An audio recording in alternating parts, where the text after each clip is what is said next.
ಅಂದ್ರೆ ಈಗ ನಮ್ಮ ಕಲಿಕೇರಿ ಭಾಗದಲ್ಲಿ ಅತ್ಯಂತ ಶ್ರದ್ಧಾಪೂರ್ವಕವಾಗಿ ನಡೀತಕ್ಕಂಥವು ಹಬ್ಬಗಳಲ್ಲಿ ನಾನು ಎಲ್ಲಾ ಸಮಾಜದವರು ಯಾವುದೇ ಭೇದ ಭಾವ ಇಲ್ಲದೆ ಇಲ್ಲಿ ಯಾವುದೂ ಭೇದ ಭಾವ ನಾನು ಇಲ್ಲಿ ತನಕನೂ ಕಂಡು ನೋಡಿಲ್ಲ.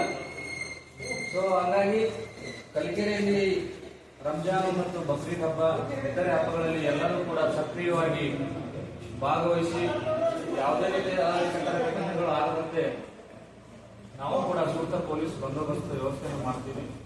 ನಾವು ಕೂಡ ಸಹಕಾರ ಮಾಡಬೇಕು ಅಂತ ಹೇಳಿ ಈ ಸಭೆಗೆ ಆಗಮಿಸಿದ ತಮಗೆಲ್ಲರಿಗೂ ಹೃದಯಪೂರ್ವಕ ನಮನಗಳು ಸಲ್ಲಿಸಿ ನನ್ನ ಒಂದೆರಡು ಮಾತನ್ನು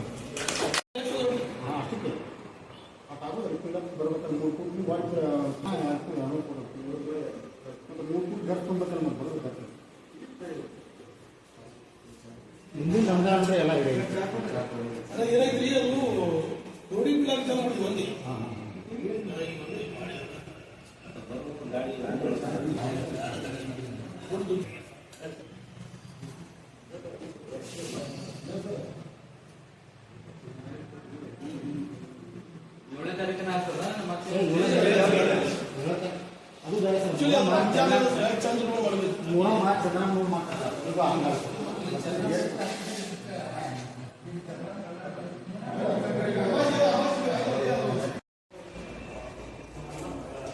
ಈಗ ಹೊಸ ಮಾಡಿಲ್ಲ ಅಲ್ಲೇ ಮಾಡಲ್ಲ